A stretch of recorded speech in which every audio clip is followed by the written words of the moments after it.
ನಂಜನಗೂಡು ತಾಲೂಕಿನ ಹೊಸಕೋಟೆ, ಮೈಸೂರಿನ ವರುಣ, ಚೇಳನಪುರ, ಯಡಕೊಳ, ಸಿದ್ದರಾಮನಹುಂಡಿ, ಗರ್ಗೇಶ್ವರಿ ಗ್ರಾಮ ಪಂಚಾಯಿತಿಗಳು ಮತ್ತು ಆರೋಗ್ಯ ಕೇಂದ್ರಗಳಿಗೆ ಭೇಟಿ ನೀಡಿ ಕುಡಿಯುವ ನೀರು ಸರಬರಾಜು ಮಾಡುವ ಯಂತ್ರಗಳು, ಬೋರ್ವೆಲ್, ಓವರ್ ಹೆಡ್ ಟ್ಯಾಂಕ್ಗಳು, ಕೊಳವೆ ಬಾವಿಗಳನ್ನು ಪರಿಶೀಲನೆ ನಡೆಸಿದ್ದಾರೆ. ಕೊಳಚೆ ನೀರು ನಿಲ್ಲದಂತೆ ಕಾಂಕ್ರೀಟ್ನಿಂದ ಭದ್ರಗೊಳಿಸಬೇಕು. ಶುದ್ಧ ಕುಡಿಯುವ ನೀರು ನೀಡಬೇಕು. ಶಿಥಿಲಗೊಂಡಿರುವ ಕೊಳವೆ ಬಾವಿಗಳನ್ನು ದುರಸ್ತಿಗೊಳಿಸಿ ಸ್ವಚ್ಛತೆಯಿಂದ ಇಟ್ಟುಕೊಳ್ಳಬೇಕು. ಜನರಿಗೆ ಶುದ್ಧವಾದ ನೀರು ಸರಬರಾಜು ಮಾಡಬೇಕು ಎಂದು ಅಧಿಕಾರಿಗಳಿಗೆ ಸೂಚಿಸಿದರು.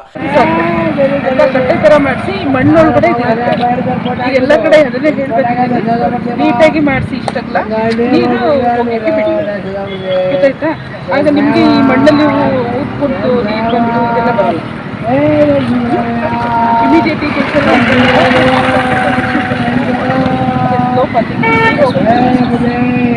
ಒಂದು ಎಕ್ಸಾಂಪಲ್ ವರ್ಣದಲ್ಲಿ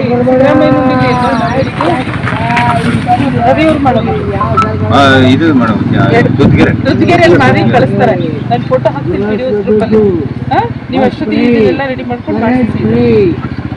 ಈಗ ಮಳೆ ಇನ್ನು ಕಂಟಿನ್ಯೂಸ್ ಶುರು ಆದ್ರೆ ನಿಮ್ಗೆ ಬಿಡು ಕೊಡಲ್ಲ. ಇವತ್ತು ಬಿಡು ಕೊಟ್ಟಿದೆ. ಎಷ್ಟಿದೆ, ಎಷ್ಟು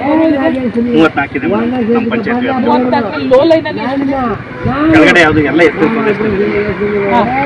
ಕೆಲವು ಸ್ವಲ್ಪ ಡೌನಲ್ಲಿ ಇದೆ ಮೇಡಮ್. ಅದು ಹೇಳಿದೆ ಸ್ವಲ್ಪ ಕಂಪ್ಲೀಟ್ ನೀವು ಫೋಟೋಸ್ ಕಳಿಸಿರೋದು ಶೇರ್ ಮಾಡಿದ್ದೀವಿ. ಎತ್ತರ ಇದ್ರೂ ಸಮೇತ ನೀವು ಅದನ್ನ ಹಾಕಿ ನೀರು ಹರಿಯಕ್ಕೆ ಬಿಡಬೇಕು. ಮತ್ತೆ ಎಲ್ಲಿ ನೀರು ಹೋಗ್ತದೆ ಅದು ಕ್ಲಿಯರೆನ್ಸ್ ಇರಬೇಕು. ಇದು ಈ ತರ ಇರಬಾರ್ದು. ನೀವು ನರೇಗಾದಲ್ಲೆಲ್ಲ ವರ್ಕ್ ತಗೊಂಡ್ರಿ ಅಂದ್ರೆ ವರ್ಕ್ ಇಲ್ಲ ಅಂತ ಹೇಳ್ತೀರಾ. ಇಷ್ಟೊಂದು ವರ್ಕ್ ಇರ್ತದಲ್ಲಪ್ಪ, ಇದಕ್ಕೊಂದು ನೀರು ಕಾಲುವೆ ಮಾಡ್ಬೋದಲ್ಲ, ಮಳೆ ನೀರು ಹೋಗ್ಲಿಕ್ಕೆ. ಇಲ್ಲಿ ಅಕ್ಕಪಕ್ಕ ಇದು ಗವರ್ಮೆಂಟ್ ಲ್ಯಾಂಡ್, ಇದು ಆಯ್ತು, ಇದು ಮಾಡಿ ಕ್ಲಿಯರ್ ಮಾಡಿ.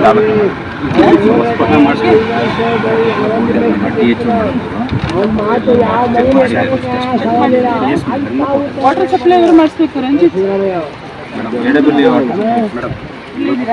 50 ಬಂದಿದ್ದೀರಲ್ವಪ್ಪ.